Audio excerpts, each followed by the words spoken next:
were grounded after the unidentified flying object was detected by a flight crew. The incident has captured the attention of Chinese media. Theories about the UFO's identity are burning up on the internet as well. They include everything from a hidden U.S. bomber to an elaborate man-made hoax. For now, the UFO continues to be a mystery. A spokesman from China's Civil Aviation Administration confirmed to ABC News that the matter is under investigation. אתה מצלם?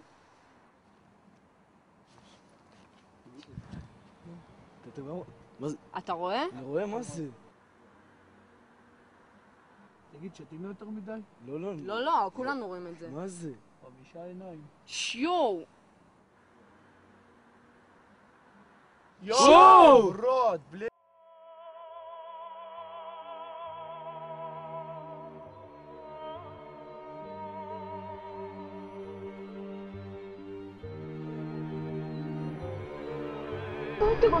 なんだろうなんだろう何あれわかんない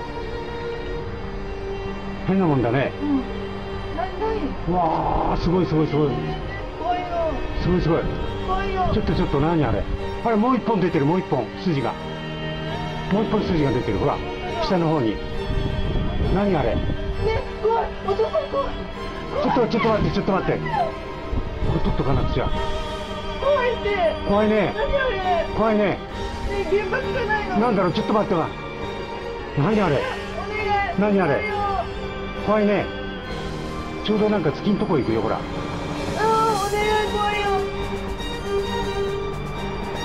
なんだろう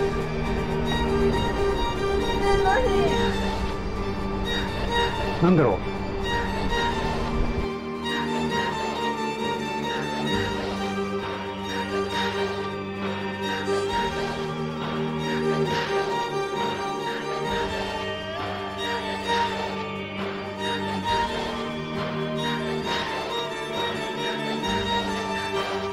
Some Chinese residents are on edge this morning after another apparent UFO sighting. It's the second one in 2 weeks. The first sighting was on July 7th, and an airport had to be shut down. That's a UFO if I've ever seen one. Yeah, can you identify it? Undeniable. The airport had to be shut down after people apparently saw twinkling lights above the airport terminal. 17 flights had to be diverted. The latest sighting happened just 2 days ago. People say they saw 4 lantern-like objects forming a diamond shape in the air, hovering in the sky for over an hour. Dawn, disappeared in the Norwegian sky. A blue light, small at first, growing into a spiral, and then disappearing into what appeared to be a black hole. In the northern community of Trond and on a Norwegian military base, cell phones snapped, video cameras rolled, They and bloggers had got 3 busy. major policies that were going to be followed. First, they were to see to it that humans would be made to believe that Satan and his angels do not really exist. Because see, up to that time, you could walk down a street of Paris and you would have signs that would say where you have a soothsayer or, you know, or a fortune teller of some type, and if you want to put a curse on someone, you could go and see this other old lady over there, you know, the old witch, that's the way it goes. But now it had to change. Lucifer says, we have to make sure that people, humans, get to believe that Satan and his angels do not really exist. You know, Roger, that's interesting because a recent research study report that I read indicated that in a national survey, I believe it's over 75% of people do not really believe in a real tangible devil. But there is one. Oh, yeah. Now, the next thing, the 3 parts policy that they had adopted there, the second one was to find a way of being able to get total control of people's minds. And that would be done by taking hypnotism out of the realm of the occult and introduce it as a new science for the benefit of mankind. So part of what the high priest told you was Satan's strategy to take total control of people's minds.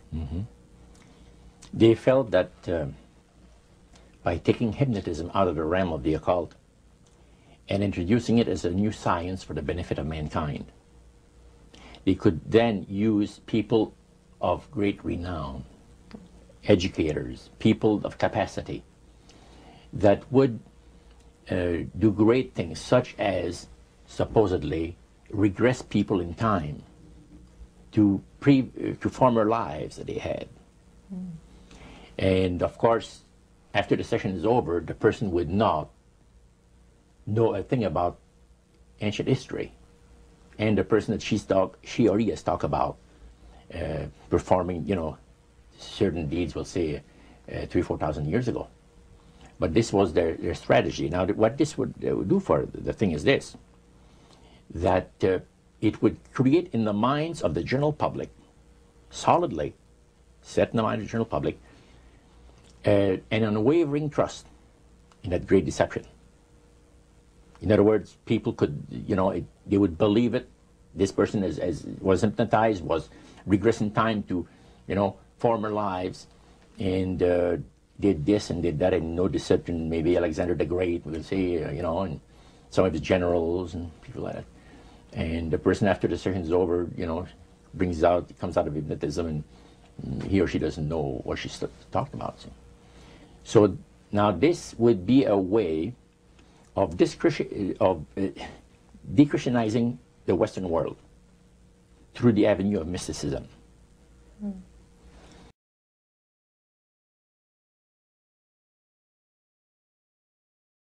Omar Sheikh, the man who murdered Osama bin Laden.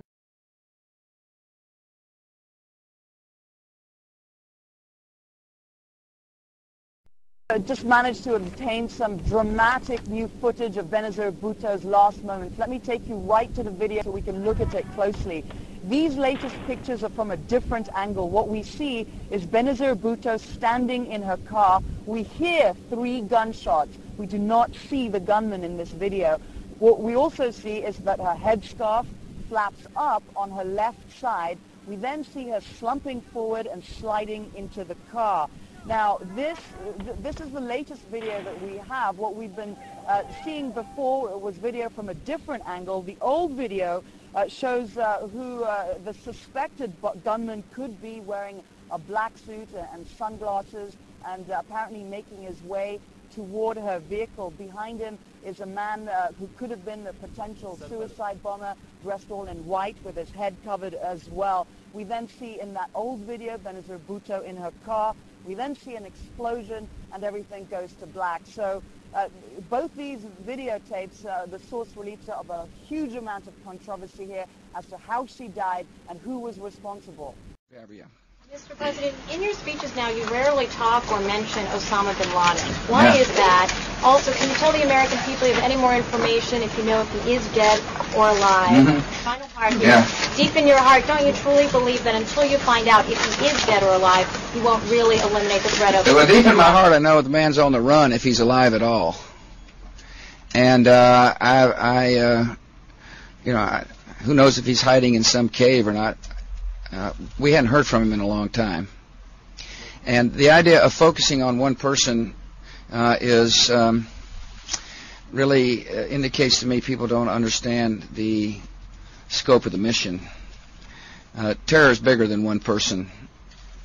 And he's a person who's now been marginalized. His network is, his host government has been destroyed. He's the ultimate parasite who found weakness, exploited it, and met his match. He is, you know, as I mentioned in my speeches, I do mention the fact that this is a fellow who is willing to commit youngsters to their death, and he himself tries to hide, if in fact he's hiding at all. So I don't know where he is, nor do, you know, I just don't spend that much time on him, Kelly, to be honest with you.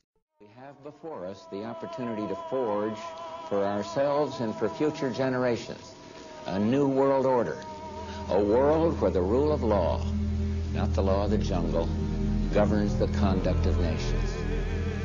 When we are successful, and we will be.